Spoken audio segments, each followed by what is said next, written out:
Hi, I'm Joe. And I'm James. And this is the Decahedron RPG Podcast.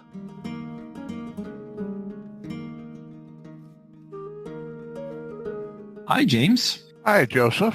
We're recording on Zoom today because we're doing a little feedback, but this is not really a feedback episode. But because it's Zoom, we're under some time pressure that we're not normally under because I'm cheap and I'm not going to pay Zoom $150 a year to have longer recording sessions. And this was actually your idea for an episode, but I thought it was a brilliant idea. And your idea was, why don't we start with the same stats and both make the character based on those stats, and then we'll compare the character. I think the whole point for this exercise, as far as you were concerned, was to show that a character isn't just a bunch of numbers. A character is all the work you put in behind those numbers to give it life. Is that right? I'm going to say to a great degree, yes. We came up with this idea last month. I rolled up the stats as soon as we came up with the idea, and then we did nothing with them until this week. I made my character on Thursday. From what I gather, you were still making yours this morning. But Thursday, after I finished making my character and I wrote the background and everything, we got a voicemail from Evil Jeff. And remember way back when, like episode 2 or 3 or something, our episode was about character backgrounds. And Evil Jeff wrote in and he had some ideas. And I wanted to do a full episode on what he said. That was episode number 17, which was character background part 2, which makes this episode character background part 3. But we did get feedback from Evil Jeff. And I thought, how perfect. As we're preparing this character, we get feedback from Jeff about the backgrounds. So let's listen to what Jeff had to say. It's broken up into 3 parts. We're going to listen to the first part. Hey, it's Evil Jeff. How we doing, Joe and James? Hope we're doing well. Been a while since I've called, and I figured I'd leave a message here because I wanted to add a rebuttal, clarification, expansion of the lovely episode that you did based upon the comment that I made about character backgrounds and everything. So let's go ahead and get into that, and it's going to definitely be 2 messages here. So you started off by, on your first point, having a problem with what I said. As you said, if somebody told me, give me, you'd be like, heck no. That probably was a little bit more of, not being entirely clear there. If somebody wants to give me a background, cool, all right? If you don't want to give me a background, cool, all right? I'm not making anybody give me a background. The only thing I would definitively ask for, even say make, is I would like to know motivation. Why is the character out there? And part of my reason is really, trying to keep out the murder hobos, honestly. That's really what it is. I mean, somebody's out there to slack, hash, kill, things like that. I don't want that in my campaign, so I'd like to have some motivation in there. So I want to clarify that part of it. Hey, well, Jeff, it's good to hear from you. Haven't heard from you in a while. Like I said, your timing was awesome. So what do you think about that, James? I agree with a lot of what he was saying.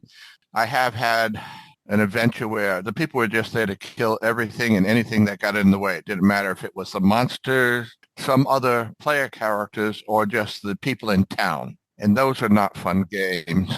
I've run games like that, and yet they're not fun from the GM side of things either. I'm going to agree with Jeff in that I feel that characters should have a background. They should have, even no matter how slight, and a motivation. And I will often ask that, but I'll do it verbally. Like when we're sitting around the table, I don't insist on it being written down.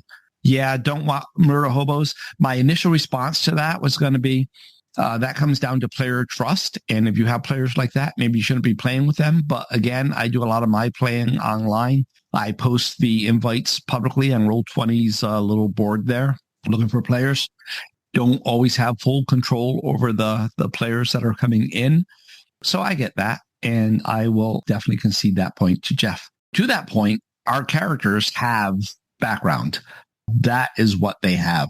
Let's talk about our characters. So the stats we rolled were a strength of 8, an intelligence of 15, a dex of 13, a wisdom of 14, a constitution of 10, and a charisma of 8. That is 2 stats that are very, very slightly below average, 1 stat that is average, and 3 stats that are above average. One that's slightly above average. The other 2 are definitely above average. Originally, when we thought about this, we were going to make the characters using Rule Cyclopedia was what I had in my mind. But when we talked about making the episode this week, you said, can we do it in AD&D first edition instead? And I'm like, yeah, why not? We should have thought that one through a little more because AD&D has a lot of weird and arbitrary rules that really drive me crazy. And so with these stats, that really, really narrowed down the choice of classes. So what were the available classes? Cleric, magic user, and thief, and really nothing else. You even let me use Unearthed Arcana. I thought I was going to get away with something other than just maybe doing a drow character. Because we added in Unearthed Arcana, I rolled the cunningness score. I rolled a 13. Because of the charisma, it got lowered down to a 12. That's the way the book says to do it. So of those 3 classes, what class did you pick for your character? Myself, I chose a human cleric. I find that interesting because I thought for sure you'd go magic user because the highest stat was intelligence. I almost did. You went human cleric, which is my character class if I play AD&D, because you know how I feel about non-humans. I much rather play a human. I don't like non-humans in my game world. So you picked the character that in a normal game I would have run, which is interesting because I feel the character that I made is the kind that you would kind of pick. I made a gray dwarf, also known as a dweger, cleric thief. You have a human cleric. I have a gray dwarf cleric thief. Alignment. What alignment did you pick for your cleric? Chaotic good. We don't have a DM. I need a DM because I have a special favor to ask the DM. So Evil Jeff, I am appointing you as DM for this episode. Call in and let us know if you will let me do this because by the rules, I cannot play a lawful good character, and I want this character to be lawful good, and I think it's justified by its backstory. If you will not give me that, because thieves cannot be good. They can only be neutral or evil. However, my character isn't a thief per se. He's not going to go around stealing stuff. He's not going to break into people's houses. It's stuff he did in the past. And so that's why I think I could justify the good. When you hear the whole backstory, I think it will be justified. But if Evil Jeff will not let me get away with playing a lawful good cleric thief, he will be lawful neutral with good tendencies. Okay. What is the name of your human cleric? Well, he has 2 names. Gray Man of Saint Nightmare. That's his religious name. And I'm still not liking his first given name, John Francis. I'm still not hooked on that, but it's going to stay for now. My character's name is Grudmund Flintfingers. Oh, God. Go on. That's it. That's his name. I thought that sounded very dwarfish. Okay. And the Flint Fingers, I thought that sounded kind of thievish. Anyway, go ahead and give me your backstory. Backstory I've been working on. It usually takes me several weeks to get all of it together, but here's what I got for you. Mom and Dad took care of the town's one church and graveyard, so I knew death well before I made friends. I was an odd kid. All the kids asked about the dead people and the undead. As a young man, I went to the Church of Saint Nightmare and became one of the priests there in time. I learned how to fight, and my specialty was undead. I noticed that the world was having a lot of undead issues, so I started traveling and cleaning up graveyards or tombs to try to bring down the undead menace. That's as far as I've really got on here. I still have other ideas I have not fleshed out yet, So that is your character. And to me, that sounded very much like you did it in bullet points, which I find interesting. We'll talk about that in a second when we play Evil Jeff's next email. Here is my character background. Interestingly enough, I counted the words because Evil Jeff said, about 150 words. And I'd already written it. And after I got his email, I said, let's tie this all in. So I counted it, and it's 212 words. And actually, most of the time I spent writing it was whittling it down because originally I found the first draft, it was 341 words. No, it takes more effort to write concisely than it does just to flow off at the mouth. Here's the prose version. Grudmund Flintfingers was a spy for the Dwegermeister. I'm sorry, that is a pun. I couldn't resist. Originally, I said the Dweger King, but there's an alcoholic beverage called Jägermeister, and I just the Dwegermeister. Anyway, Grudmund Flintfingers was a spy for the Dwegermeister. As a thief, his job was to sneak into human settlements so that the gray dwarf forces could raid them. Ruthless and efficient, Grudman was deeply loyal to his people. One night, he infiltrated the human town of Meadowbrook and opened the gates. The Dweger poured into the town, capturing as many slaves as they could. Grudman was filled with horror at the atrocities committed against the innocent townfolk. The humans eventually managed to beat back the raid, but not before Grudman had been seriously wounded. In the chaos of the battle, the retreating forces left him behind. Grudman was taken in by a group of lawful good clerics who nursed him back to health. Deeply moved by their compassion and kindness, Grudman began to learn about the cleric's religion and to question the morality of his past actions. As he recovered, Grudman abandoned his former life and became a cleric in their order. Now Grudman roams the land, haunted by the memories of his past. Atoning for past sins, he seeks to bring healing and justice to the world. He is a staunch defender of the innocent, and he always remembers that little town where he found redemption and a new purpose in life. Very good, but that's like you. I feel bad about it. A couple things, like the Dwegermeister. Does the GM have Dwegermeisters in his world? Do the Dwegers go out slaving? It seems like they would. Is there going to be a little town called Meadowbrook? Was I okay naming it that? Maybe I should have just left it unnamed. By the way, I named it Meadowbrook because where I grew up, there is a neighborhood called Meadowbrook, and there is a bowling alley there where they do duck pin bowling, which I know no one listening to this is going to know what duck pin is, but that's the kind of bowling I grew up with. And every time I go back home, my nieces, because they are mega, mega cool, and their husbands take me and my wife there, and we do a couple strings of duck pin bowling. But anyway, the name sounds very idyllic and peaceful, and it sounded like it would work. But anyway, the thing with being a spy, that's how he got his thief skills. And that's why I'm like, he's not really a thief in the traditional sense that he steals stuff and he does that. He was a spy. And so that's why he learned to climb walls and pickpockets and do all those hiding shadows, all those thiefy skills was for his spying job. So in my pitch to be lawful good, I would also throw in, I'm willing to give up like thieves can't and stuff like that. The dungeon master, whoever's running the game, is just looking for something they can work with. So the names of the towns or Dragon Master, like you said, is no-brainer. They can simply talk to you and say, do you mind if I change it to this? Or, yeah, I can work with this, but I need to change something. And I'm sure most people would work with it within some reason.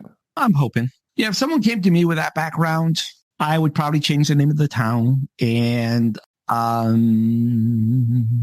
actually, the rest I could probably work with no problem. All right, let's listen to Evil Jeff's part 2. On your second point there, talking about bullet points instead of sentences, to me, and this is just my feelings on it, a bullet point is a short bit of information. It is not a complete sentence, which to me is not always a complete thought. It gives you an idea. But by having a bullet point, you potentially leave yourself up to a lot of interpretation, which could lead to some problems later on. So, having a sentence with, more words helps kind of clarify things because you have to put information into a voice. We know present, past tense, things like that. So we're going to pause here. So bullet points, I think Jeff is thinking about very short bullet points. Right. And I was thinking about kind of longer bullet points. Like I said, your character background sounded to me like it was more bullet points than a fully formed paragraph. Right. And just as an exercise, I made my character in bullet point format. And so I'm going to read off the bullet points.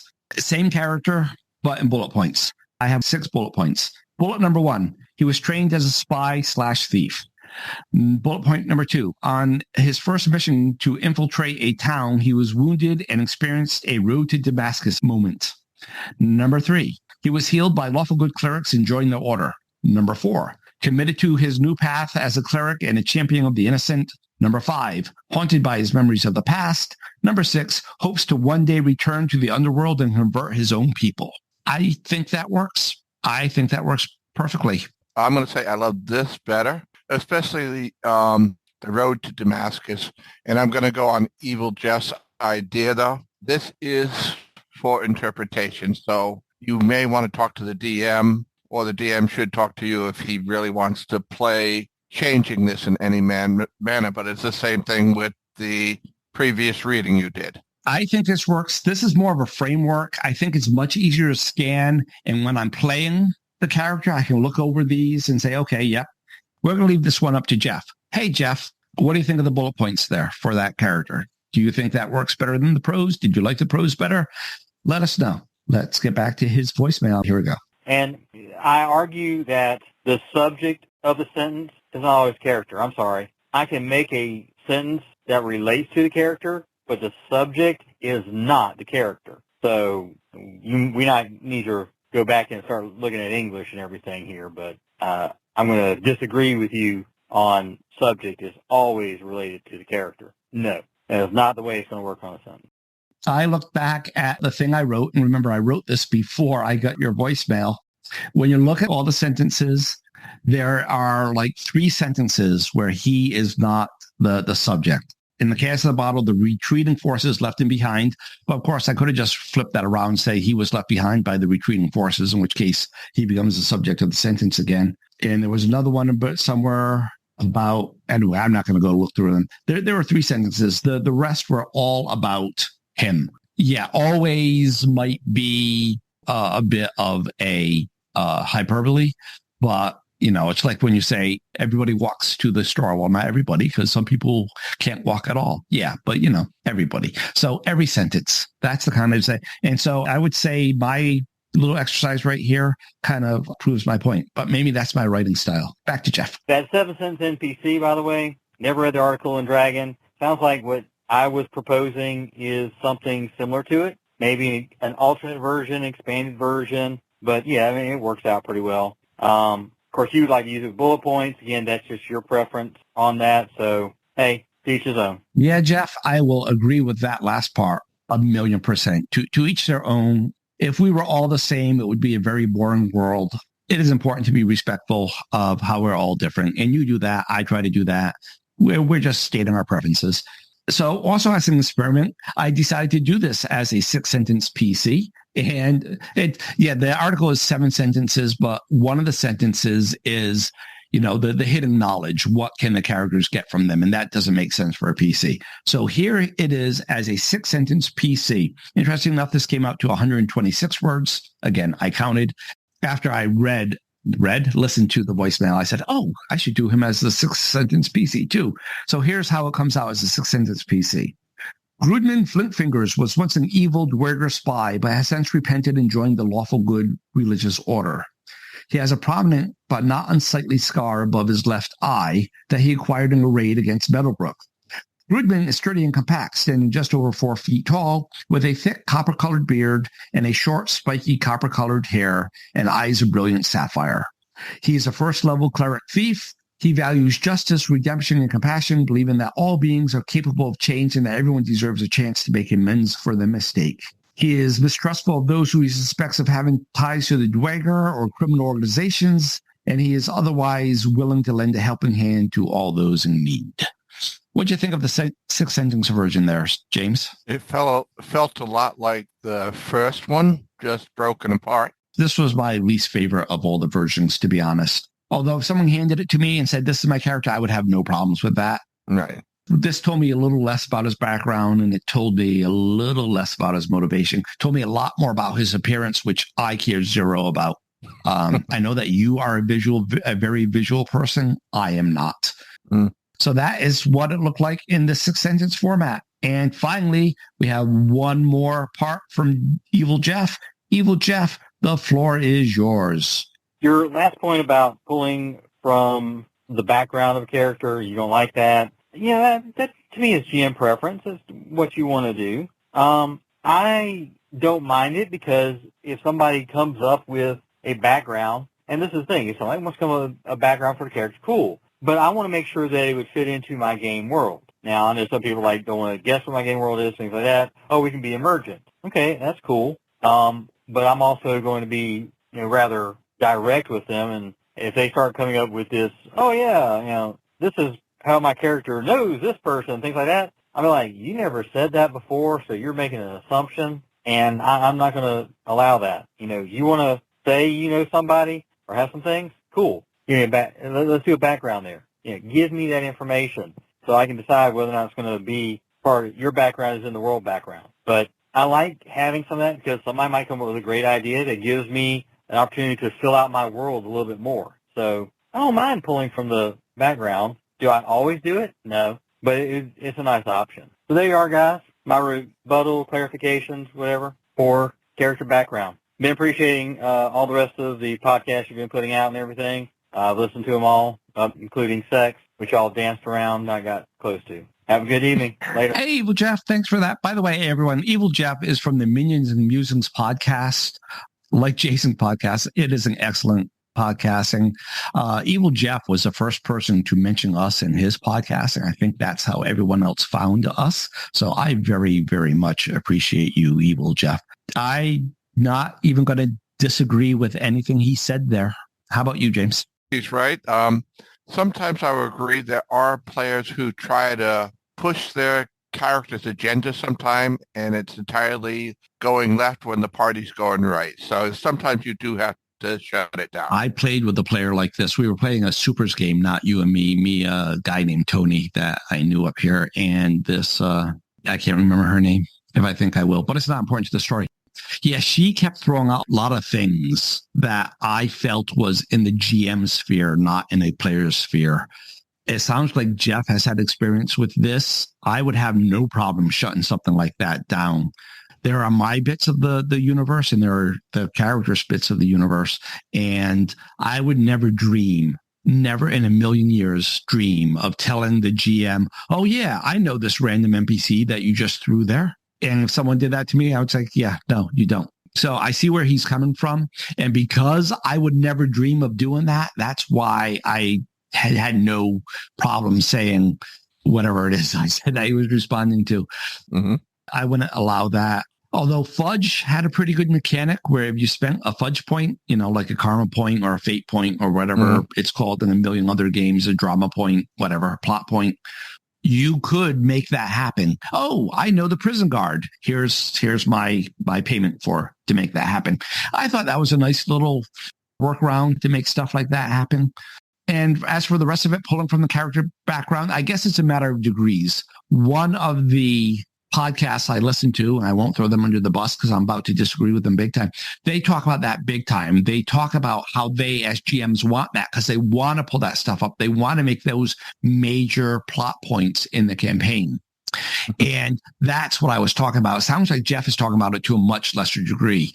Oh, here's like for my character, here is a Dwager from, that you knew from your village. Yeah, that's okay. If he is the main villain of the entire campaign, that would irritate me. But if just someone to run into or a minor little side quest or something, someone from Meadowbrook came in, there's stuff he could work there to make things a little more interesting. I'd be fully okay with that. It's when it's the center point of the campaign that it irritates me. Likewise with your character, people from your religious order and stuff. So I think that would work. We're running out of time. That's why I'm speaking fast. Thanks for joining me, James. Thanks, Joe, for this invitation, and thank the audience for listening. Yeah, thanks, everyone, for listening. We're rushing. We're right against the wire.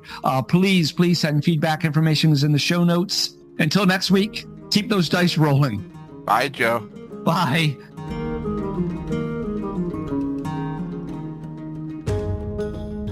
We hope you enjoyed this episode of the Decahedron RPG Cast. We'd love to hear from you. You can leave us a voice message by calling 562-774-2278. That's 562-RPG-CAST. Or by visiting sayhi.chat/Decahedron. You can also email us at feedback@decahedron.com. Links are in the show notes. For more information, visit decahedron.com. Remember that Decahedron is spelled with a K. Music is by Kevin MacLeod. Logos by Design Cat. Thanks again for listening, and until next time, keep those dice rolling.